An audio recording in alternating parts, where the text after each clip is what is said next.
Morning Nature School, it's Mr. Mike and I'm super excited to be hanging out with you guys this week because this week we're talking all about knots. You're probably wondering, why are we talking about knots, Mike? Well, truthfully, you never really know when you're going to need a knot, and it comes in a variety of professions. Mine specifically, that I need a knot, but if you do any profession that's on a boat or climbing, if you're a tree cutter for example, if you're a fort builder in your own backyard, knots can come in handy. And like I mentioned, you never know when you're going to need one. Today we're going to look at 5 of your most common knots and loops that you guys could very easily do by yourself and can master very quickly. And hopefully I'll teach you guys a valuable skill that you'll be able to use at some point down the road. Alright guys, our first knot is an overhand knot, and it's very simple and it's pretty basic, and it's going to build your confidence. You guys have all probably done this before, especially if you're tying your shoes. You've done some type of knot that might be similar to this as well. So basically what you're going to do is you're going to make a big loop is your first step, and then your next step is to kind of come over top here, and then you'll slide that through the bottom, and there is your basic overhand knot. Now this knot's used for holding things and keeping things in place if you're hoisting them up or dangling something from this rope here towards the bottom. So these can be what we call stopper knots.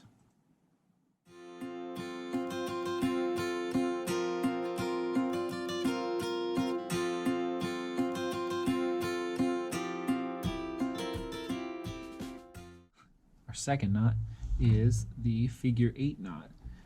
This is another stopper knot, and this one's pretty simple, especially once you get it. It's really hard to forget.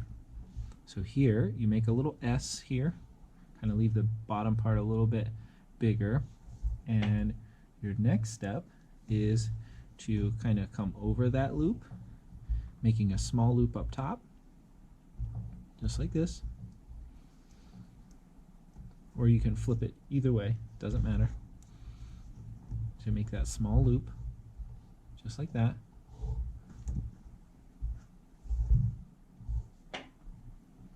And then you're going to take that and you're going to slide it underneath here, just like this. So you can see, I'll give you a little flat view of that. So you go underneath. So easy way to remember, over, under with a loop. And then you take it, and this is the part that people always forget. You can't go underneath. You have to go over on the figure 8. Because if you go underneath, you'll make something a little bit different and not that figure 8 that you're looking for there. I'll show you guys real quick. This one's easy to pull out, especially with paracord. If you go underneath,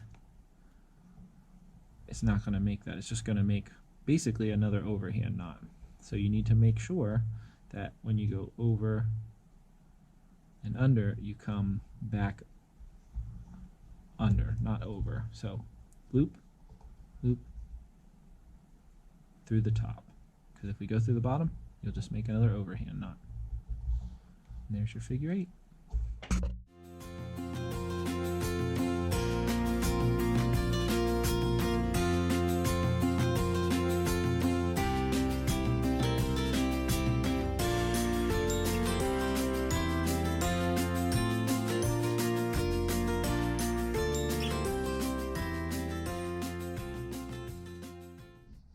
Alright guys, so this knot here, number 3, is going to be our first loop knot. This is going to be a slip knot. So what you want to do is you want to make a big, almost like a candy cane with it. Then your next step is to take that and pass it underneath to where it's laying like this. So you have a loop. So there's your loop. You're going to make that loop a little bit smaller to where you have plenty to work with here, because if it's too short, you'll wind up fumbling and you won't have enough to work the rest of it through. Then you're going to make another loop, which this is where people can get messed up if you don't have enough. So you can make this as short as you need it to be. Then you make a little kind of folded crease here on your loop. Oop, and sometimes you see there it pops out on you. Then you take that over the top like before and you stuff it through. And here's where it gets tricky, because you see how mine just wants to fold out and come out? You have to hold on to the loop and make sure that it doesn't come through, and then you pull it through, just like that. Just give that a tug, And the reason that this is called the slip knot is because this can hold if you have to put this on a tree branch or a nail, for example, to hold it. This is good for if you're tent camping and you forgot your stakes, for example. This can help you keep it down on the ground if you can find a nail or a stick big enough to put down on the ground, and this will help you attach it to your tent very easily. But the reason that they call this a slip knot is because this is one of your easier ones to get right out of, and you don't really have to do a lot of work for. You don't have to work at tying knots. So watch what happens when I pull this here. Whoop, we're out, just like magic. It probably used to be a magic trick.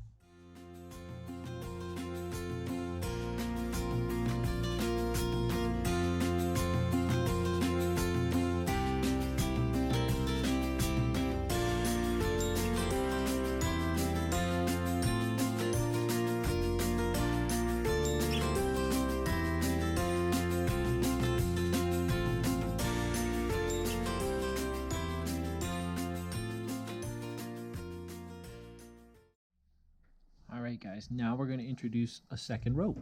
Things can get a little bit more complicated here when you're working with 2 ropes. So as I mentioned earlier, I want you guys to try, if you can, use 2 different colored ropes, or put maybe a piece of tape or something on there to mark one cord from another. Makes it a lot easier for you guys. So this next knot is going to be called a sheet bend. It joins 2 ropes like our square knot does, but sometimes a rope that might be bigger or smaller than one another to kind of help reinforce those a little bit. So first you're going to want to take and you're going to want to make a loop with your top rope, just like this. After you've made that top loop, next step is you're going to take your bottom one and shove it through the loop that you just made. Then you want to give yourself a little bit of bottom cord, or your right cord, to work with. Then you're going to take that cord and pass it underneath, but still behind the loop there. Okay, just like that.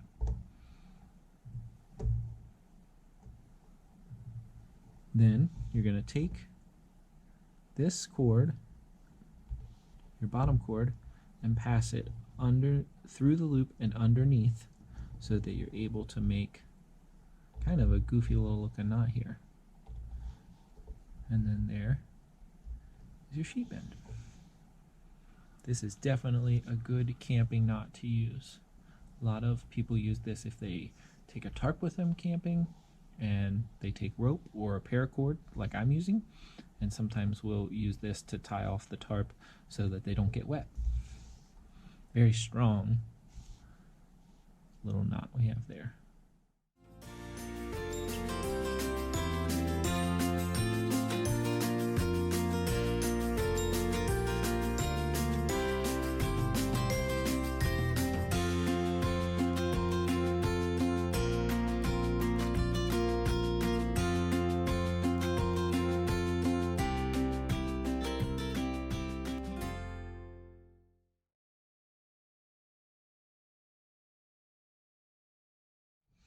Alright guys, it's time to make a square knot.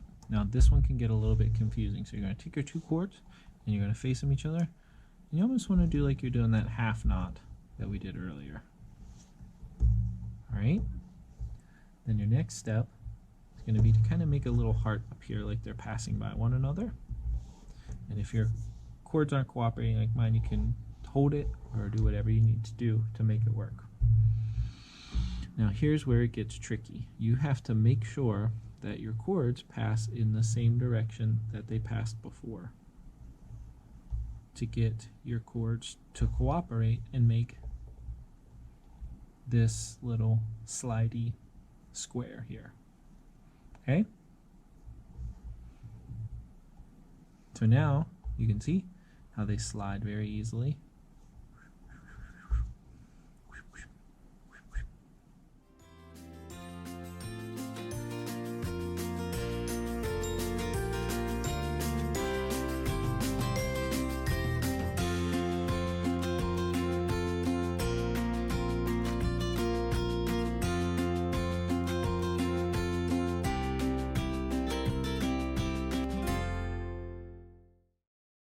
Alright, Nature School. So remember, I told you guys there are a variety of different jobs that require knot tying. For example, there's a deckhand here, and these next few are arborists. Now, arborists are required to climb really tall trees and cut limbs and branches and sometimes entire trees down. And if it weren't for these knots, these guys could slip and fall and get hurt very badly if they weren't properly secured.